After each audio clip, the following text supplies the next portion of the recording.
Ay mga kaka, papunta tayo sa bukid. Kuha tayo ng dahon ng kakawate. May nakita na ako nung nakaraan, pero ngayon pa lang namin babalikan ni Macy's. Kukuha tayo, gagawa tayo mamaya ng ano, ng nitroheno para sa pataba natin. Mga kaka, kasama ko si Macy's, so kasabay na ng pamamasyal namin ko. Dito kami sa bukid, dito preskong ano, ang hangin. Yung kakawati nga pala mga kaka, dito sa Bulacan ang tawag dyan malaiba. Noong nakaraan ko lang medyo na ano, hindi nila kilala yung kakawate, malaiba pala. Sa Maynila lang natin ano yan, ginagamit yung kakawate. Kaka, si Mrs. Ayan na, nagpayong na, nainitan.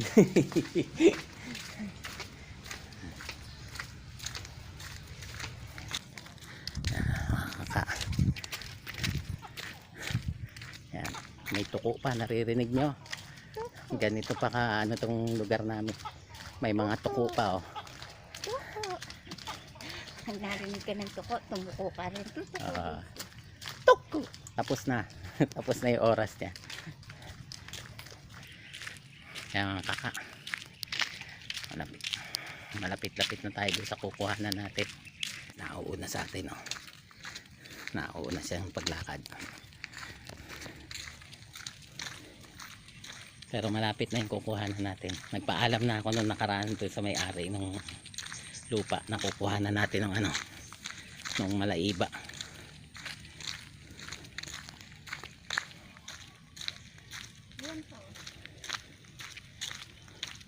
Oo nga, nandyan lang yung malaiba. Papasok na lang ako dyan. Kunan mo na lang ako dito sa ano. Ha? Sa kabila ata meron. Oo nga, doon kay ano, kay doon sa lupa ni Karudi. Tayo ikot. Oo, iikot talaga ako. Tinuro na sa akin ni Karudi yan eh. Nasaan? Ayan. Ito, oo. Yan, ito pa. Oo nga, kakabila ako doon sa kabila. Doon ka pumunta. Wala na ba?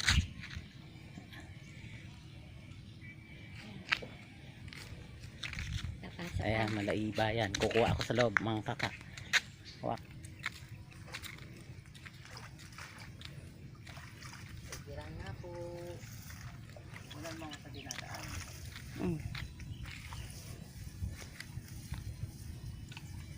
Nako.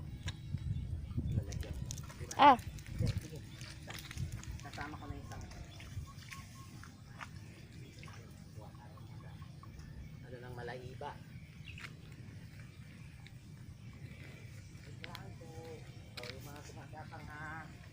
Mag-anak ko.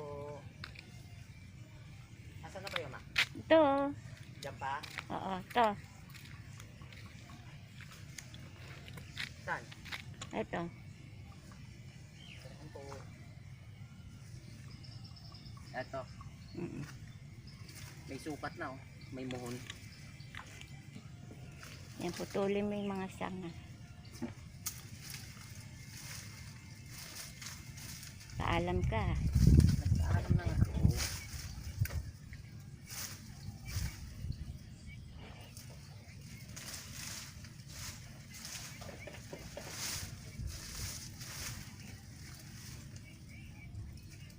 Ay, puro hantek. Eh, hinila mo kasi yan eh. Sorry po, sorry po. Hindi ko sadya. Kasi dadaan po ko eh. Talagang May pagkawak ko dito. babaksak sa'yo yan. Hindi naman yan dito nang galing sa puno ng ano.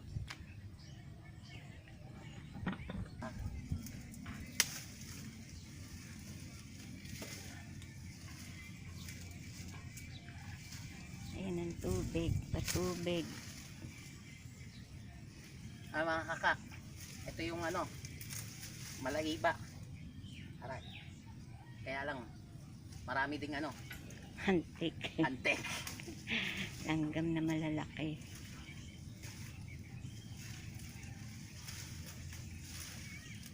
Layo yan. Doon naman tayo sa kabila. Saan pa ba meron? Tingnan mo nga. Ito. Konti lang to. Ay, yung dalawa pala. Dito pa. Ito. Ayan. Ito pala ma. Ayan o. Walang damo.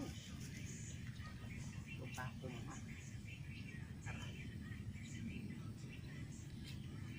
Daming antek. Mga kaka. Nadali ako. Yung mukha mo. Anuhan mo. Yung malapit sa ilong. Oh. Wala na? Dito sa ganito oh. Ayan. Wala na. Dumi. May dumi pa.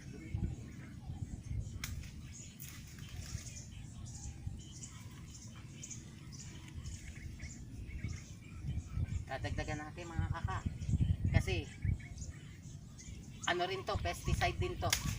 Ipapaligo ko sa mga aso. Kakatasin natin. Pampaligo rin sa aso yung iba. Bukod doon sa gagawin natin fertilizer. Ito. Ayan.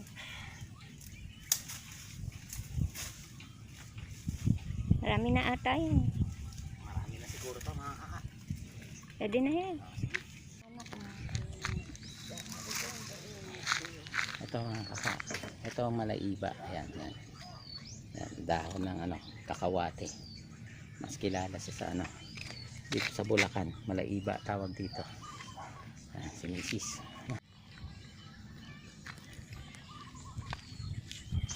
Ito mga kaka. Ilalagay na natin sa lalagyan. Medyo dinamihan ko na para yung iba pag nagpaligo tayo ng aso ibababad ko to para yung katas mo nang ilalagay natin sa pampaligo ng aso para yung mga kuto-kuto niya, yung mga garapata magsialis. Pipiliin pa natin to, marami sigurong ano nung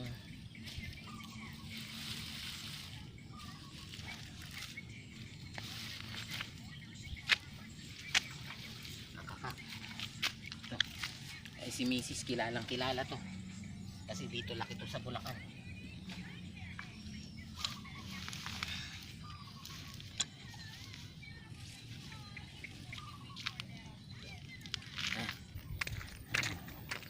Pauwi na ulit tayo, nakakuha na tayo ng ano, gagawin natin tong fertilizer mamaya. Ipeperment natin siya, kukunin natin yung nitrohenong nasa dahon niya. Kung wala kayong makakuhang ganito mga kaka, pwede rin ang dahon ng ipil-ipil. Basta yung leguminous plant siya. Tinatawag parang yung mga nagbubuto siya na nakabalot sa isang mahirap explica kasi yung pad, yung mga pad na ganon. Yung parang mga bataw, mga ano. Yun, leguminous yung mga ganon. Mga sitaw. Yan, makukuha nyo siya ng ano, ng nitroheno. Pagka pinerment nyo siya, yung karakteristik niya, makukuha nyo siya ng nitroheno. Tsaka may mga ano rin to, may halo din siyang ibang mga minerals na ano, yung micronutrients, microminerals na tinatawag. Meron din siya noon. Kaya maganda rin tong panghalo doon sa mga ginagawa nating organic fertilizer mga kaka. Ito na yung dinaanan natin kaninang rock road mga kaka. Ito mga kaka, nandito na tayo sa amin. Papasok na tayo sa bakuran ko. Yan. Ito na yung dala-dala na natin yung ano, yung gagawin nating nitroheno, yung mga dahon ng ano, ng anong tawag dito, dahon ng kakawate o malaiba dito sa amin. Papasok na tayo mga kaka, tapos gagawin na natin yung ano, pasok na tayo. Yan. Papasok tayo sa bahay namin. Yan. Ito mga kaka, ito nasa bahay na tayo. Maya mayang konti gagawin na natin to. Ito na yung nakuha nating malaiba. Yan. Yan. Yan ang mga malaiba natin. Yung kakawate, dahon. Saka yung murang sanga isasama natin.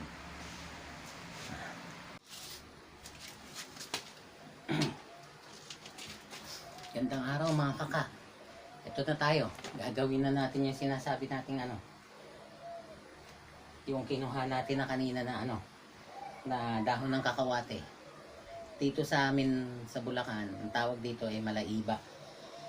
Gagawa na tayo ng nitroheno para sa mga halaman natin. Magpe-ferment tayo nito. Pero kung tutuusin, pwede rin po siyang tinatawag din po siya na na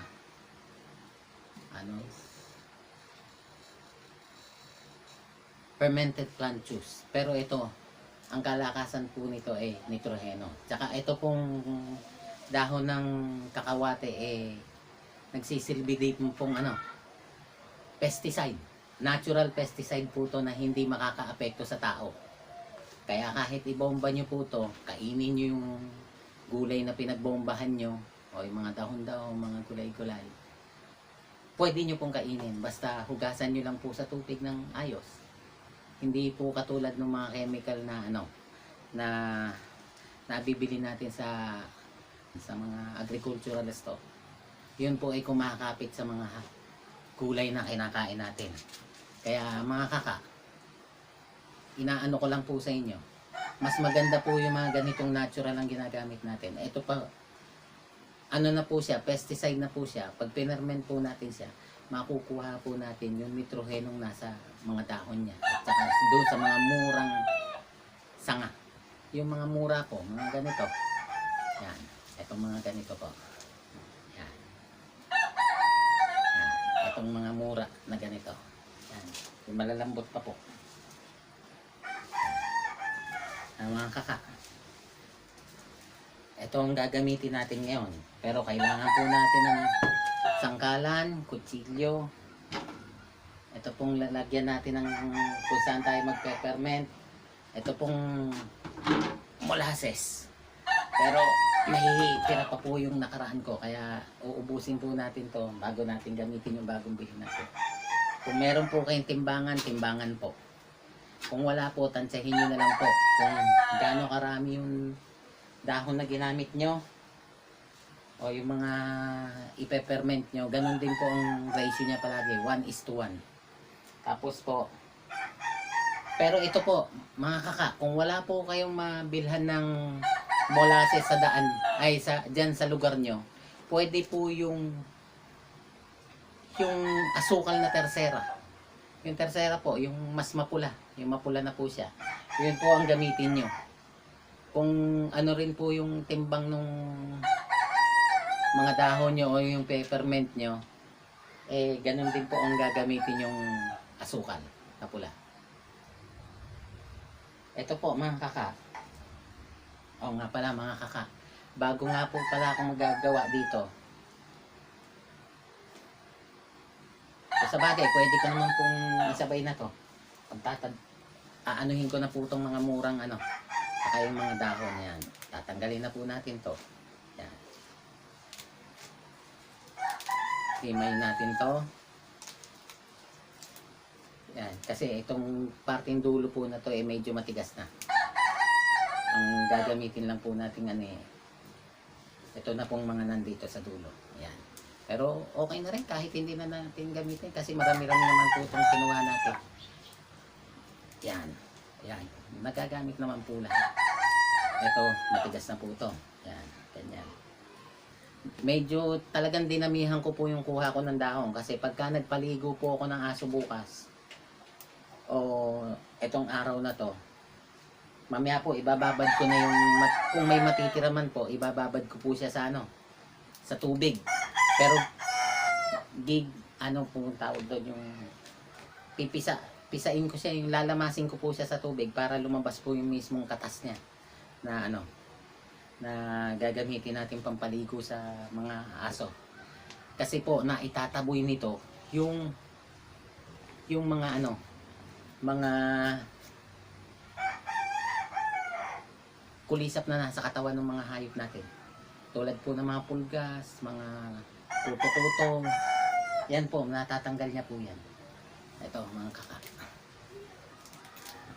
Habang naggaganito po tayo pa-shout out po sa mga subscribers natin katulad nila Alina Briel, Angie Gomez, sila Marvin Lamban, sila Efren Loberos, yan. Yung mga dati po natin kasamahan sa ano yung iba. Tapos si Jessie Lagan,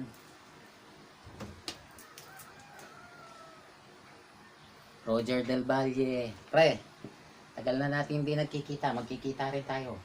Pagkatapos itong pandemic, baka mamasyal ako dyan sa kinalakang kong lugar. Ito ang kaka. Yan. Ah.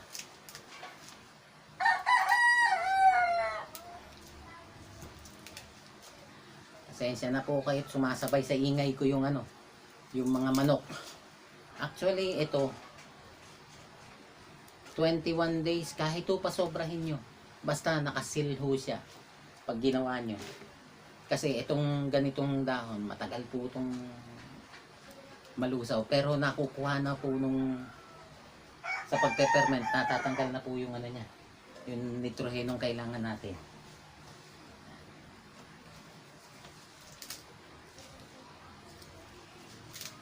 Ito pong mga sanga-sanga na to pupukpukin ko po ng martilyo mamaya yan para yun naman po ang ibababad natin sa tubig pampaligo ng mga hayop. Pati po sa manok, yung mga hani po ng manok mawawala po sigurado.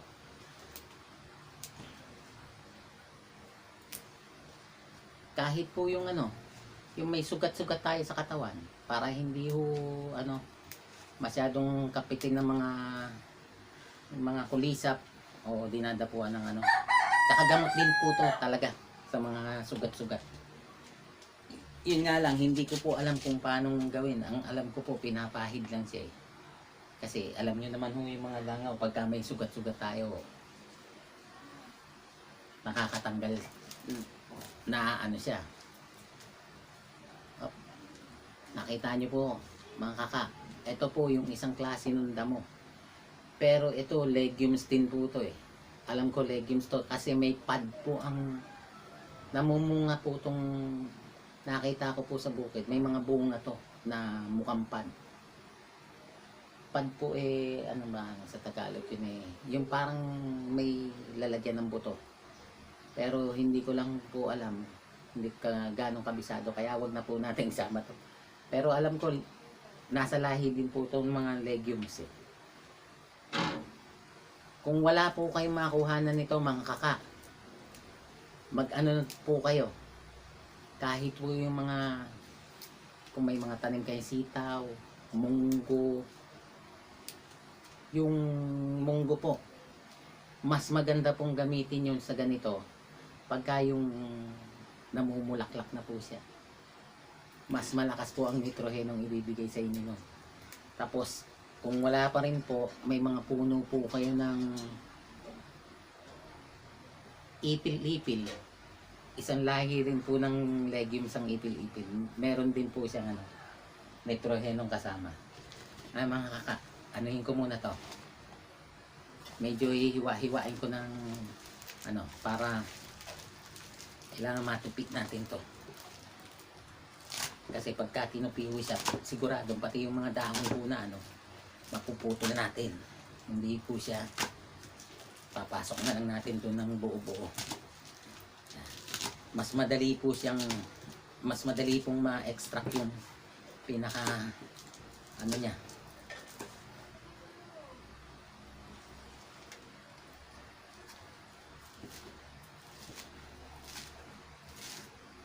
Yung mga sustansya na nasa loob ng dahon. Kasi marami rin pong vitamins tong mga halaman na to. Hindi lang po yung nitrogeno ang makukuha natin dito. Isa rin po tong tinatawag din pong fermented plant juice. Yan.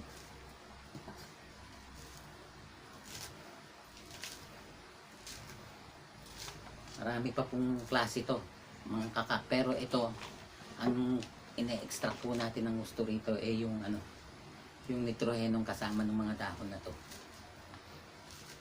Tandaan nyo mga kaka, pagka wala kayo nito sa lugar nyo, pwede po yung mga ipil-ipil.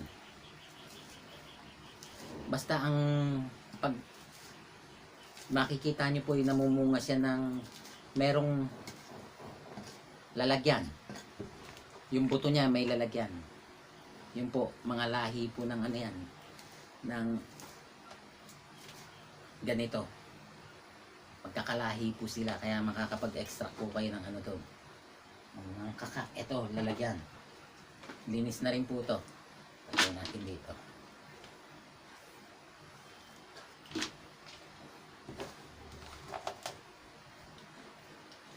Actually mga kaka, pagka gumawa kayo nito, pwede naman pong haluin nyo rin to para yung umiibabaw sa ginawa nyo, mapunta sa ilalim. Makukuha pa rin po yung pinakaano niya, mga kaka. Ito. Pagka nagtatanim po kayo ng mga gulay-gulay, mga kaka, wag na po kayong gumamit ng mga nabibiling fertilizer o kaya mga pesticide. Sa pesticide po, ito, pwede po ito. Ang gagawin nyo, kung medyo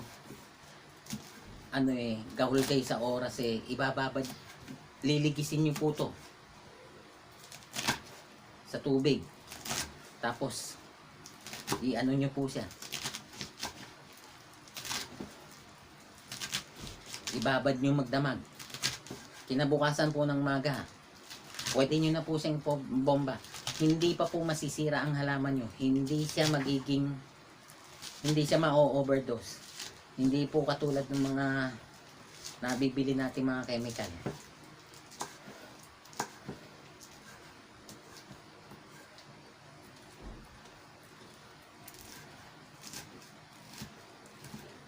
Yung mga chemical po, tsaka ayun, lalo na po pagka gumamit kayo ng mga chemical na systemic, nako po, baon sa loob ng halaman yun, ultimo sa bunga niya pumupunta.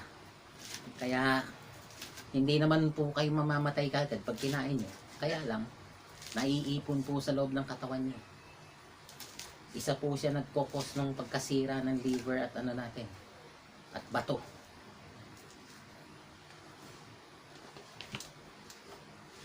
Mga kaka, lagay natin ulit.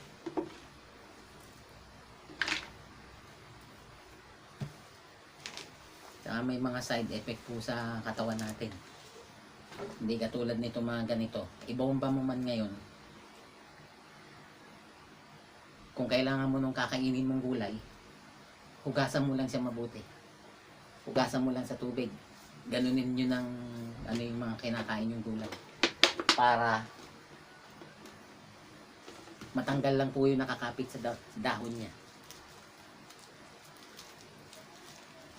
Saka ito po mga kaka, pag nagbomba po kayo nito, ito po yung nagpapaberde ng ng halaman. Yung ginawa po nating fish amino acid, ganun din po yun. Kaya lang sa fish amino acid po, kasama na po yung pampakapal ng ugat. Dahil yun nga po yung pinakagawa na natin. Ito, pampaberde po. Yung mga green leafy vegetables po natin, bagay na bagay po ron to.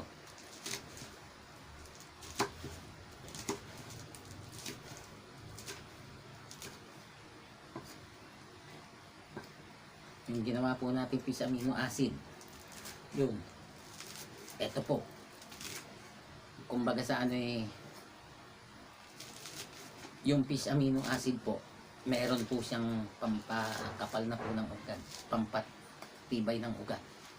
Ito po, ito naman po yung pampaberde ng gusto, pampaganda ng mga natin, halaman. Pagka nakita nyo medyo naninilaw-nilaw, bombahan nyo po ng ganito. Kung gusto nyo, pagsamahin nyo po ito tsaka yung fish amino acid natin. Yan.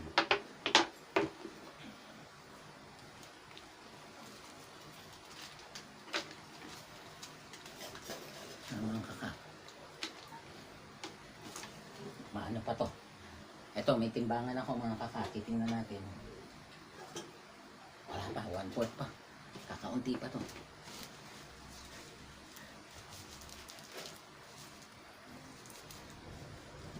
Pero marami na rin pong magagawa to mga kaka. Uy, may ano.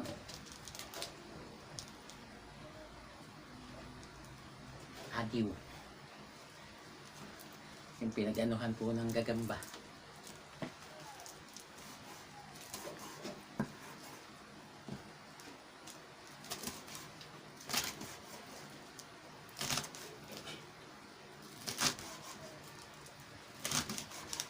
Dati po, mga ganito lang ang ginagamit kong pataba.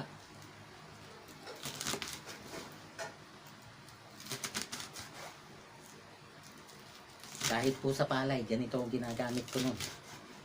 Eh ngayon lang po, dun sa... Kung nakita nyo yung isang vlog na ginawa ko. Yung kumuha po ako ng saha ng saging. Doon po yung bukid ng kuya ko. Nagpatanim po ako doon ng ng palay. Maganda rin po ang epekto ng Ang kagandahan nito mga kaka, ang pupuhunan nyo, yun lang pambili nyo ng molasses. Lahat po, libre na. Tapos pag gumawa kayo ng halos isang beses lang kayong gagawa. Sunod na gawa nyo pang kasunod na taniman na. O nga pala mga kaka, itong ganitong ginagawa natin hanggang 6 months. Pero ako, napapatagal ko po siya kasi pag naramdaman ko na po na sinasabi ko nga po sa inyo, nagkakaroon ng pressure yung lalagyan. Pagka hindi na po siya nagpre-pressure, parang matagal po siya bago magkaroon ng pressure. Ang ginagawa ko, pag pa siya, lalagyan ko ulit ng molasses para yung good bacteria sa loob ng mga ginagawa nating fertilizer may makain ulit. Yung mga kaka, isang tip ko po yun. Pero ito, kung tutuusin, talagang hanggang 6 months lang po. Pero ma-extend nyo po. Kaya lang, hindi na siya ganun kabisa. Meron pa rin pong bisa, pero hindi na siya ganun kasinlakas nung una. Pero kung pag mga gulay-gulay lang po sa likod bahay, pwede na po yun. So sa bagay, pag gumawa naman ulit kayo, pwede pa rin pong idagdag nyo yung nauna. Tsaka pagka ito po, yung natuluyan ng umasim, ay tuluyan na po siyang naubos ang pagkain, aasim po siya. Yung naasiman niya, yung talagang matagal na po yun kasi bibilang mo halos kayo ng taon bago mawala yung pinaka-epekto niya. Kung pinapakain nyo siya ng matatamis, asukal o molasses, taon pa rin po ang epekto niya. Pero hindi nga lang siya ganun kalakas. Pag umasing na po't napabayaan nyo ng umabot po ng ilang taon, pwede na po yung mga kaka. Ibomba nyo naman po sa damo. Magiging naman po siya, herbicide naman po kalalabasan niya. So mga kaka, medyo pinipino lang natin ng konti para mas makuha natin yung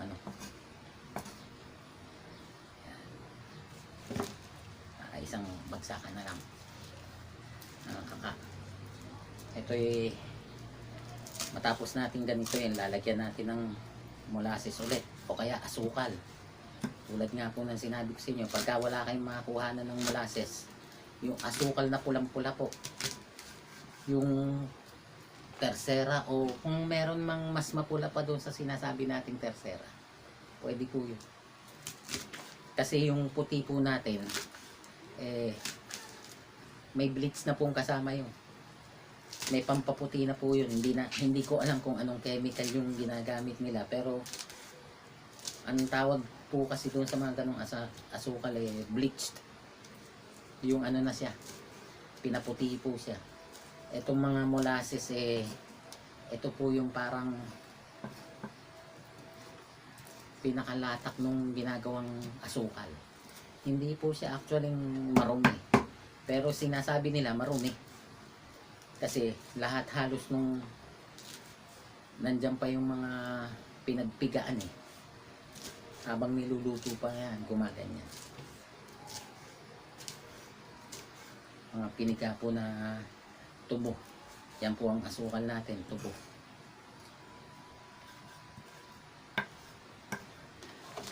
Konti na lang mga kaka. Pipinuhin natin ulit to.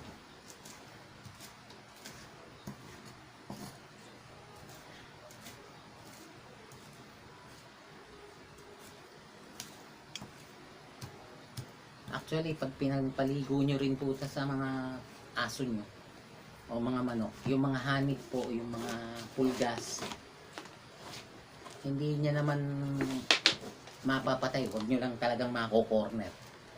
Pero umaalis po sila. Hindi na ho sila babalik po sa ano. Babalik po yun pagka nawala na po yung ano. Kaya itong mga natural po talaga to. Kahit po nadilaan ng hayop nyo, alagaan yung hayop, hindi po siya malalason. Ito mga kaka. Tingnan natin para ayos na siguro yan. Papantayan na lang natin ng ano, kung ilang kilo to. Kaya ang ano naman po maituro ko lang sa inyo yung pinaka basic ng paggawa. Tingnan natin kung kulang pa ng konti sa kalahati. Mga kaka, dadagdagan natin konti. Kulang pa pala sa kalahating kilo. Tanggalin ko lang yung matigas na parte. Yan.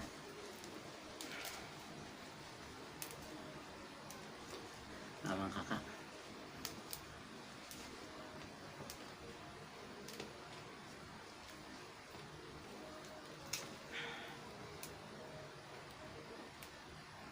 So, pagkatapos nito, lalagyan na natin ng molasses mga kaka.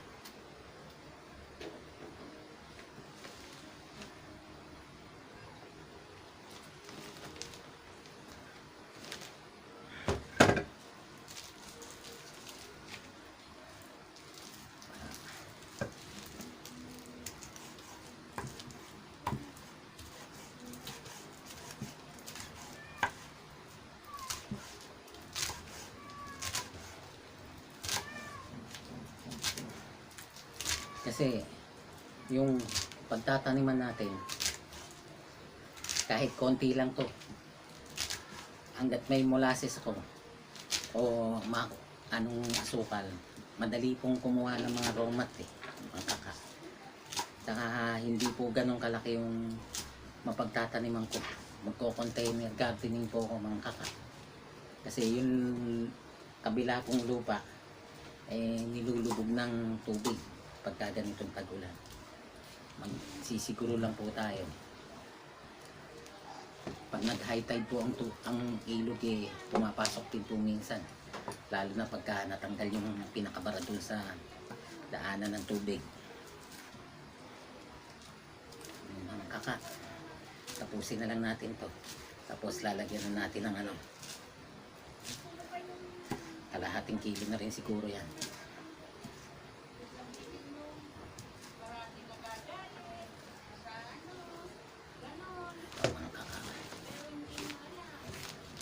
Natin ito, sasakto ng kalahating kilo to.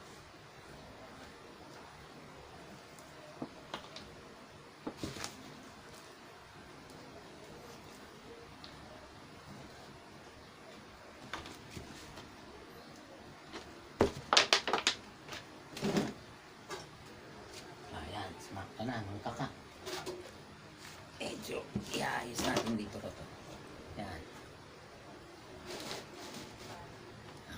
kilo mga kaka. Gamitin muna natin yung natira. Hindi ko alam kung gaano karami to.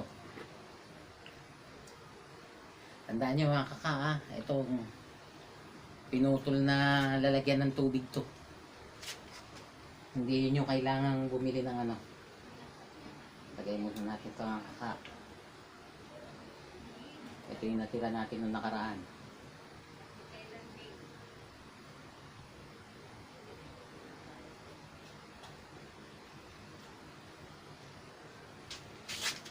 Isang kilo, kulang pa.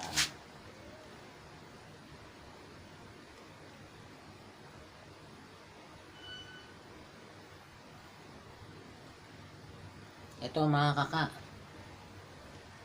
yung sinasabi ko sa inyong halos,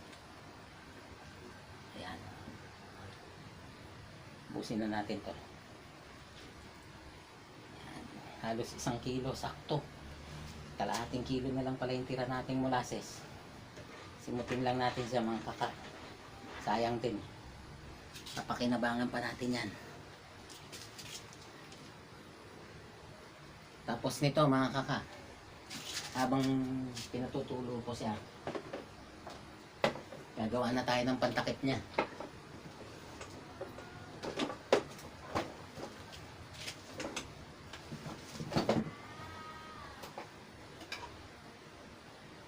Ito mga kaka, Manila paper. Kailangan kasi natin yung papel na walang sulat. Kalendaryo po pwede, pero siguraduhin nyo pong ang gagamitin yung pantakip yung nasa loob yung walang print. 'Di ba? Puti po yung likod ng kadalasang kalendaryo natin. Yung mga papel na kalendaryo. Puti po 'yon. Ang gagamitin nyo po ay walang print. Ayos na 'yan. Kaya dapat po wala talagang print kasi yung amoy po ng print nung pinakatinta, yun po ang makakasira sa ano natin.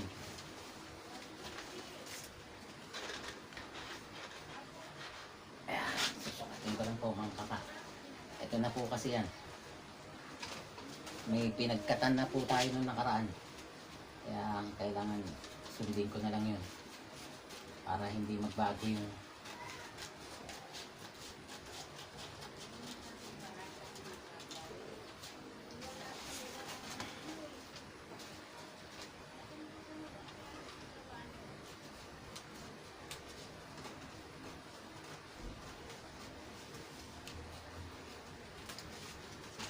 kaka, nakakuha na tayo. Siguraduhin nyo lang po mga kaka wala pong print ang gagamitin yung papel. Kung may print man po, doon kayo sa plain, yun po ang ipapasok nyo sa loob, yung nakataob na ganon, yung nasa loob ng ano, kasi mamamatay po yung mismong ano niya, yung pinaka good bacteria niyang kasama pagka hindi natin gagawin yung ganon. Ayan mga kaka, ganyan. Haluin ko lang muna mga kaka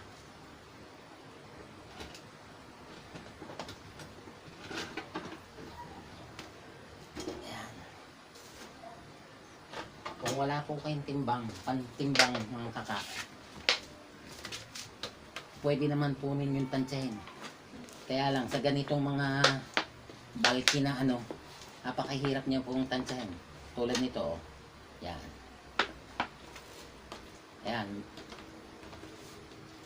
Sinasabi ko po sa inyo, 21 days. Pero ako, kahit na nagpapasobra ako kasi, ano naman po yung ano hindi po luma yung ano natin, yung ginagamit nating molasses. Kasi ang molasses din po, pagka ano, namamatay din po yung ano niya, yung mga kasama ng good bacteria. Ayan, katulad niya mga kaka, paglipas ng mga 1 linggo, para umano po, pwede nyo pong haluin konti ito. Tulad niyan, pwede nyo pong haluin yan. Ako po hinahalo ko, pero ang iba kasi pag tinakpan, hihintayin na po nila, kaya gumagamit po sila nung pinapatungan po nila to. Ito hinahalo ko na po para umano na siya. Checking ko nga po ulit kung ano na yung ano talaga yung timbang. Baka mamaya mali ako ng tingin.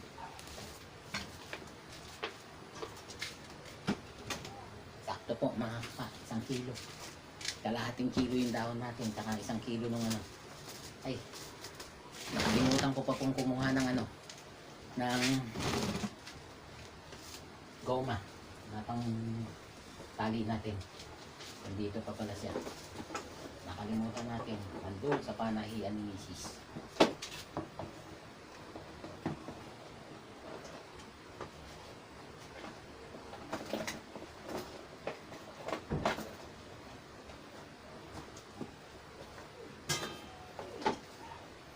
Itong molasses po nating nabili, bagong-bago po yan mga kaka. Nabibili ko lang po yan doon sa kabilang bayan po namin. Doon po talaga ako bumibili. Mas mura po kasi to. Ito na. Tapos na to. Bali tapos na to mga kaka. Siguraduhin nyo lang po kapag ka itinabi nyo na po siya, hindi po siya naaarawan. Kasi pagka naarawan po siya, mamamatay po yung mga good bacteria na kasama sa loob. Mawawalan po ng bisa yung ano natin.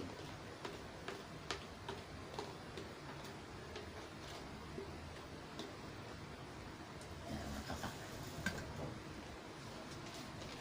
Tatakpan ko lang muna. Ayan. Takot nito.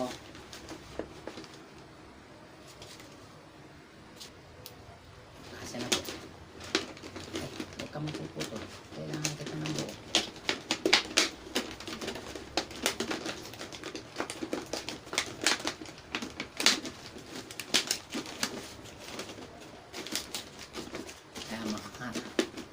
Ayos na po to. Basta siguraduhin lang po nating may naka-enclose to. Saka hindi po siya ganang sumisingaw.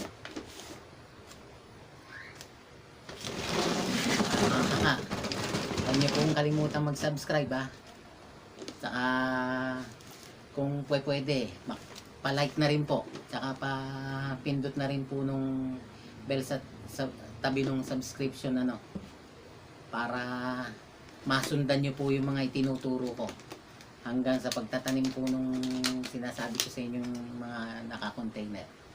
Gagawin po natin yun para hindi po kayo mawala sa salamat mga kaka. Sige po.